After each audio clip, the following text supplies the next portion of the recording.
Good afternoon, everyone. Welcome to another webinar in our Coping with COVID Creative Solutions for Your Business series that is brought to you for the Center for Business Growth and Innovation in Advance, Iowa at the University of Northern Iowa.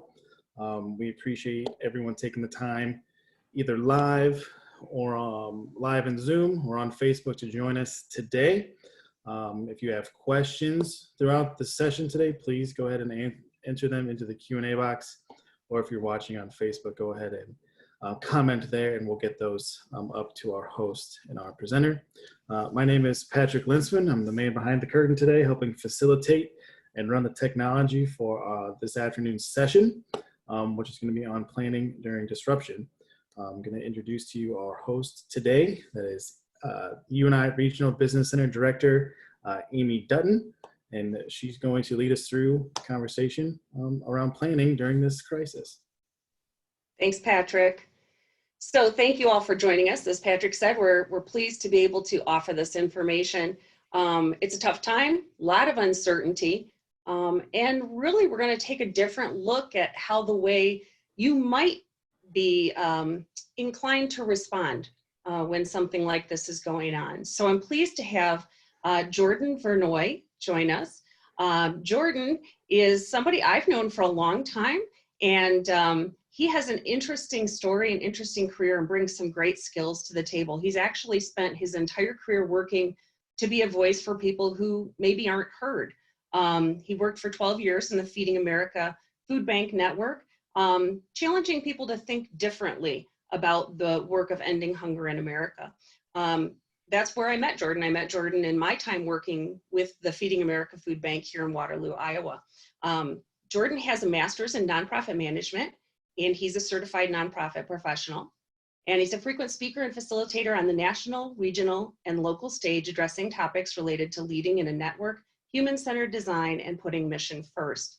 He believes that the way to provide a voice for the issues he cares about is through storytelling that brings life to the challenges we must face together. And certainly we are doing that right now. People leave his sessions understanding the plight of their neighbor and being confident that they have the ability to make a positive impact in the world. Jordan, thank you so much for joining us. I really do appreciate it. Yeah. Thanks for having me in my, sunny basement office converted from my kid's toy room. So there you go. Great. We're all making do with what we have, right? Right. Yeah. So as I said, I met Jordan at an interesting time. We were both affiliated with the Northeast Iowa Food Bank. I was serving as a board chair at that time, and he was actually a fairly young employee. Was that your first kind of big job out of college, Jordan? It was. Yes, it was. Mm-hmm. So that was in 2008. And if you guys remember, 2008 was kind of a notable year here in Iowa, was our year of many floods. Our entire service area at the food bank was under a disaster declaration, and there had just been a F5 tornado in Parkersburg just the month prior to the floods really hitting their peak. So Jordan has had his whole career kind of shaped by this introduction into crisis management right out of the gate. So, but what we're going to talk today about is how do we plan during disruption, which really feels counterintuitive, doesn't it? I should note that Jordan now currently works with the firm named See What I Mean. And Jordan, why don't you tell us a little bit about See What I Mean and what you guys are doing? Yeah, so See What I Mean is an organizational consulting firm.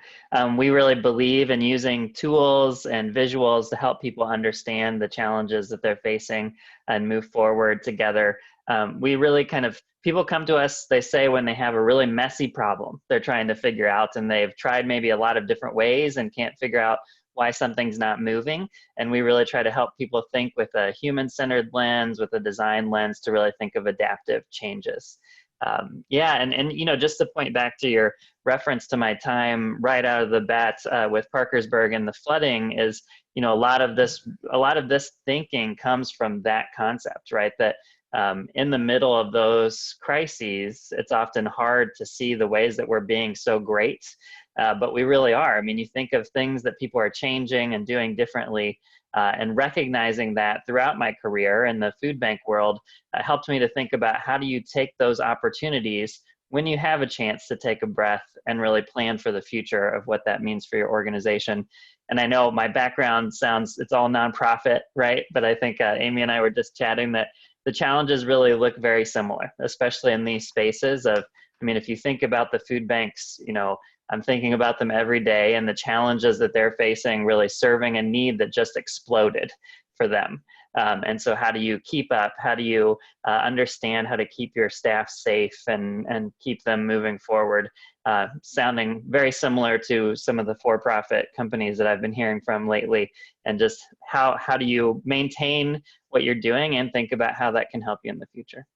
Absolutely. So, why would, if somebody's sitting in their office today and they're thinking right now, gosh, I just am worried about how do I, keep my employees safe, or how do I decide what's going to happen next week just to cover payroll? How do you convince them, or why would you want that person to also take the time to maybe do some of this longer range planning or this strategic thinking when things in the day-to-day feel so out of control? Right. And I don't want to convince you to do anything that's going to push you over the edge, right? And so if you're feeling on the brink, it might not be the right time. But I think that at some point within the middle of this crisis, especially, like a flood or like a natural disaster, there's kind of the impetus when it happens, and then there's a long time of recovery, right? The recovery is actually much longer than the response. And so thinking about when you start getting the sense that I do have space in my head to think about planning, do it right away. And the reason behind that is because when things like this happen, all of our systems are pressure tested, right? Oftentimes when we're trying to plan, it's hard for us to think about how does this work in the pressure, under pressure.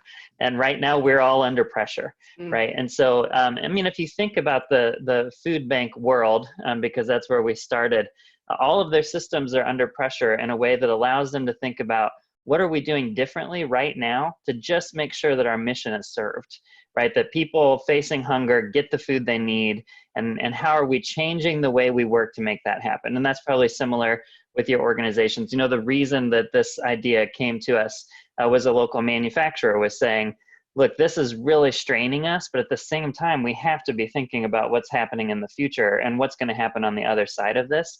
And particularly at this moment, we can recognize what can we change? What can we do to make things move faster, to make them more efficient, to work in different ways?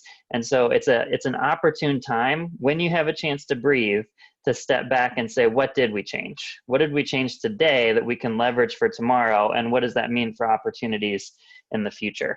So we're not saying to a food bank, do this right now, because they don't have the mind space. We're working with a lot of food banks right now, and it's crisis management, it's communications, it's making sure that your people are staying healthy and staying in the game. But when they have a chance to breathe, it's important to do it right away and not wait and kind of lose the understanding and the recognition of what was happening at that moment.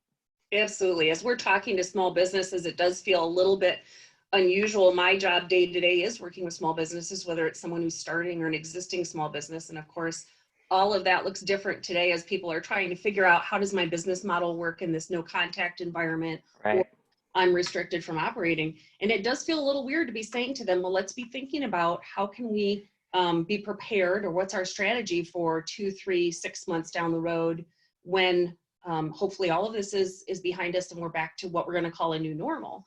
It's hard for people to get their mind around, but I think you're making an excellent point that when you've got that brain space to do it, don't wait. Right. Are there any advantages or benefits to doing this kind of planning now? Maybe you're talking about a business and their bread and butter business, their normal, what keeps the wheels turning is a little slow right now. Is there an advantage to the timing? Yeah, of course, I think that people are in their homes, right? They're next to a computer. If you can figure out how to do some engagements virtually, it's a time and space where some folks do have more mind space. They're not moving around as much, at least. Their evenings might be more free if they're not trying to wrangle their 6 and 9-year-old like I am most evenings. But it's a time and space where people can think a little bit differently. Now, I will say it's a challenge of, can we think beyond COVID-19, right? Like, is there a way for us to think beyond that? And so in some ways, maybe not. And how do you frame the conversation around that, right? And so this is kind of the idea behind the worksheet that will show you, this planning during disruption, isn't ignoring that that's what's going on right now. It's how do you use that lens to think about planning for the future. Yeah. So that was actually what brought us to Swim, was that you have this great tool that you referenced. Someone had reached out and said, hey, we got a messy situation. We want to be thinking forward, but we've got this weird world that we're living in right now. So why don't you talk a little bit about what grew out of that? Yeah, let me see if I can share my screen really quick. Amy, you let me know if you can see it. I sure can. All right, so this is our planning during disruption tool, sustaining long-term progress while addressing immediate needs. And really, it's a just helpful tool that you could run through in 20 minutes, and just try to think and get some words out on paper. So first, we're setting the context. What's the disruption? How is it changing our clients and community? And obviously, for most, if not all of us right now, that's COVID-19, right? So how is this impacting our clients, our community? And what area should we focus on? So you could use this over and over again for different areas. If you're thinking about sales, if you're thinking about client management, if you're thinking about any different area, you could use it multiple times to walk through. And then you're really saying, starting in the left-hand column, what is the immediate things we're changing? Now, this isn't a replacement for your contingency plan, but it's a way to think about what must we change now to make it through this disruption with this focus in mind. And so you'd have immediate intended results. I'm actually just going to scroll down. We have an example down here. There's some instructions and then an example that is, see what I mean. Stacy and I did this worksheet together to make sure it worked. Practice what you preach, right? That's right. So our context is COVID-19 is making it difficult for clients to meet with us in person. Mm-hmm. We're at home. Clients are consumed by pressures at home and work. People are fearful about the virus and uncertainty, and we wanted to focus in on client services. So when we think about what we're going to change right now, it's helping our current clients stabilize in any way that we can. So switching to kind of crisis communication with some of our clients, those sorts of things, and just staying in contact, letting them know we're here. Also quickly deploying some resources like these, right? So we have quite a few free tools and guides out on our website just to help people in this time and space. And we had to upgrade and add virtual technology. So we upgraded our Zoom account so we could take on more people. We started testing some different tools, one that I'll show you if we have some time. We stopped traveling, obviously, stopped meeting face-to-face. And we want to protect or sustain our commitment to our clients' long-term goals. And so we've been asked by some clients, like, can you be the person that keeps us focused even in the middle of this, right? So can you just prod us and ask us some questions along the way to make sure we don't just lose all of our momentum? Right. So that's us, right? And then moving over into leveraging those things, how do we provide real value during disruption? And how do we kind of understand that about our own organization and how we might be able to help folks with that in the future? How do we speed up communications? We went from doing a blog maybe every couple of weeks and then a newsletter at the end of the month. So we're doing more constant communications with people, right? Can we reduce travel from here on out, right? If this is a thing that we can do and it reduces costs for us, or reduces costs for our clients, was it something we could have just been doing before and we were spending too much in that space? I love that idea. And I think that's one of the, if we have to look at this situation in a positive light, what are some of the things that we might take away from that? And I think that leveraging change, we may find some great wins for places or for companies or organizations who can change their method of operation. Right. Yeah. And then seizing opportunities, I would say for us, I have been a telecommuter for 10 years, and so have used a lot of these tools already. So really seizing opportunities for us is thinking about, how do we turn these ideas into long-term opportunities, right? So for others, it might be, are there new clients that you identify because of this crisis that you work with? Is there goodwill from the things that you've been able to do in the community that helps you in the future? All of those sorts of things. And we're thinking about, how do we offer workshops around virtual facilitation? We actually have a free one coming up on Wednesday. Why don't you tell us where you can find the information for that, Jordan, for the folks who see this before Wednesday? Yeah. So the virtual meeting, or the Better Virtual Meetings, will be, you can register at bettervirtualmeetings.eventbrite.com, or check out our Facebook page at See What I Mean LLC.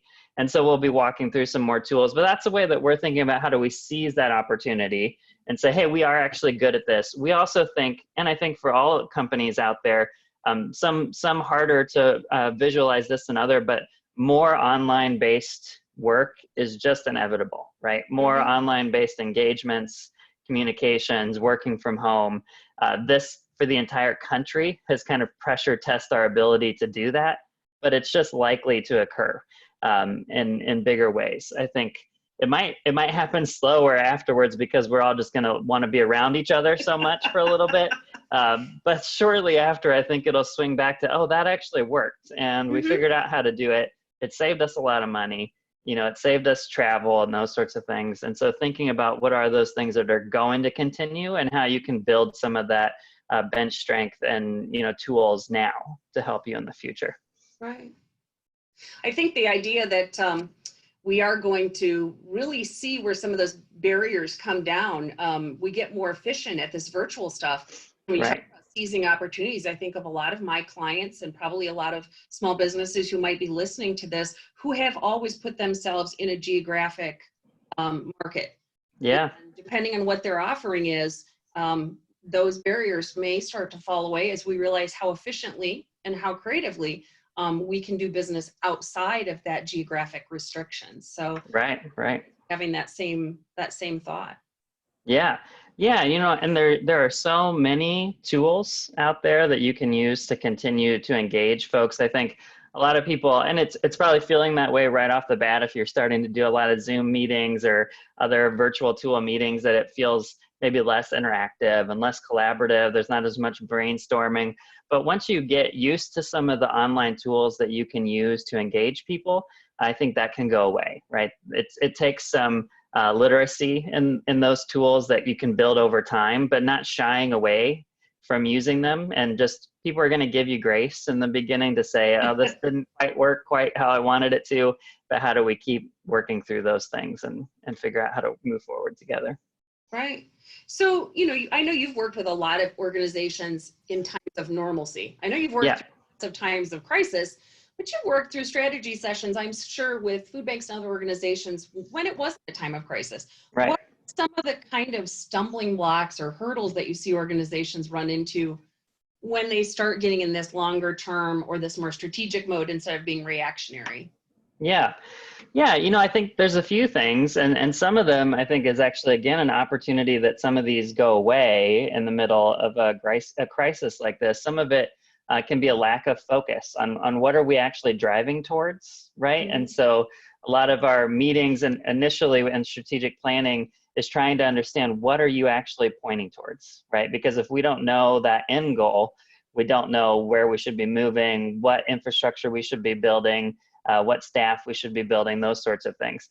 And when you think about in the middle of a crisis, people become really hyper-focused on their goal, right? And so it might help you to identify, oh, this is what we're actually going after, right? This is the type of client we're going after. This is the type of resource we're going after. For nonprofits, this is the core mission that we're really shooting for. And so that can help you break down some of those things. The other piece that we see show up is just silos in organizations, right? So the work is kind of in different streams or different, oftentimes people in strategic plans use pillars. We really avoid pillars because those are distinct areas, right? Rather than understanding how they go together. Often in a crisis, in a disaster, those pillars fall apart because we have to start working across functions immediately. You think about how communications change in the middle of a disaster, that all of a sudden your communications team is much better at understanding what your sales team and what, you know, your marketing team, everybody is doing, because you all have to have a unified voice. If you can capture how that all of a sudden works in the middle of a crisis and how you've been able to create cross-functional teams when everyone has said cross-functional just doesn't work in our organization, it seems to work better all of a sudden in a disaster. So how do you maximize on that? But cross-functionality, I think, is one of the hardest things in strategic planning. It's often required in really moving towards your goals and towards success, but is really hard for people to understand, especially when you're using a pillar approach or, you know, an approach that really delineates between strategies rather than having an overlap of strategies and how they're interconnected. I wonder too if at a time when, again, your normal work day, your normal workflow is disrupted, if you might get to see some people come forward who maybe have been too busy in the day to day, that you Yeah, see some engagement, or people who get to step out of their silo because their particular silo was the most affected, the most slowed down. right. Now you can tap those folks for their insights and draw some different voices into the conversation. Is there an ideal group of people, an ideal number of people, or any tips about, how many voices is too many voices? Yeah, that's a great question. I think for us, that often is more of how much time do you have, you know? So we like to slow down to hurry up in our planning processes. So oftentimes, I think we try to jump to conclusions without hearing enough voices, and then we try to scramble to make those voices maybe rubber stamp it at the end of the day, right? And so if you have more opportunity to hear from more stakeholders, the better. Right. Understanding within that who's the decision maker is super important. So the other thing that we see as a big challenge in strategic planning is clarifying roles. Whose role is it to make the decision? Whose role is it to provide advice? And whose role is just an input? Right. So as consultants, we're always just an input. We're just there to help people think about something differently. Maybe staff are advisory, certain Sure. staff are advisory, and then, leadership is the decision maker. And so understanding that, yes, we might listen to everybody and really try to engage, but understanding also where is the decision making happen, when are we using consensus, and when are we using decision by authority is a really important thing to clarify. We use a tool that we didn't create, but we love, called maximum appropriate involvement. And it's a scale that you can actually point to that says, this is where we are in this scale. This is a consensus. We are going to get everybody's input and we're going to vote, or whatever that looks like, all the way to, I'm asking you a question, but I'm just going to go make this decision afterwards. And it's on me to make the decision and then own accountability for it. But being really clear in the conversation that this is where we are, so there's no confusion later. Yeah, I think that's really, really important, having been in leadership roles myself. When you do solicit those opinions, that the person giving the opinion knows exactly what is that. What am I being asked for? What's it going to mean in the end? Well, we're getting close on time, so I want to just encourage anybody who's got a question, shoot that out there in the Q&A box. And Jordan, you've been involved in a lot of crisis moments. Any big lessons you've learned that you want to share? Big, key takeaway about just surviving and working through crisis? Yeah. I mean, I do think that in this crisis, like any other, the best of us comes out, right? So I know it's hard to be stuck in our houses. It's hard for all the bad things that are happening. I mean, I think one of the challenges for Stacy and I during this period, Stacy's my business partner, see what I mean, is we are meeting facilitators. So we've been still facilitating lots of meetings and just hearing all of the challenges of all of the organizations, and everyone is going through such a tough time, but we are very resilient as a people, we're resilient as a country. And I think trying to recognize those really bright moments in the middle of this, in the middle of it, not waiting until the end, is really important, right? Recognizing your staff, recognizing your customers, your supporters in the middle of this crisis, because it's when we need it. We need the boost in the moments, not after. I was just telling someone else, I've been at some kind of meetings 3 months after a disaster where people are coming into a room just to kind of have a debrief on what happened and talk about our successes, our challenges to prepare for the next disaster. And it often ends in tears because people just never had a moment to just reflect on it in the moment. And they're just holding it all in, right? So kind of allowing people to reflect, allowing people to do an exercise like this, planning and disruption, could allow them to kind of get out some of those pieces that are holding them back, or to share and reflect in the middle of it rather than waiting to the end. It's kind of a good teaser for tomorrow. We're going to be talking with Selena Pierman, and I believe that's our morning program tomorrow, about grief in the workplace. We're going to talk a little bit about that idea of not grief in the traditional way we might be thinking about it, but the grief that we have for what was, how things used to be, normal. Right. Absolutely right. We talk in change management about the fact that we need to acknowledge what was when we move forward, and appreciate the great stuff we did before we move on to the next thing. And so I think that's part of this as well, is recognizing the great work we've done And then turning our mind to, okay, this is what we've done great to this point. How do we go forward during this crisis to make an improvement? So Yeah. the tool that you went through, this planning during disruption tool, is something that the public can find. They can find it at your website. And you've got some great blog posts out there. I would encourage folks to sign up for the newsletter. And I think there's a tremendous amount of knowledge coming out of your organization. Folks who are with small businesses of any size, when we use the term small business, that can mean a lot of things, but in Iowa, virtually all of our businesses meet that small business definition, whether it's a solopreneur or an organization with, say, 300 employees. They can turn for the Center for Business Growth and Innovation for more content like these calls.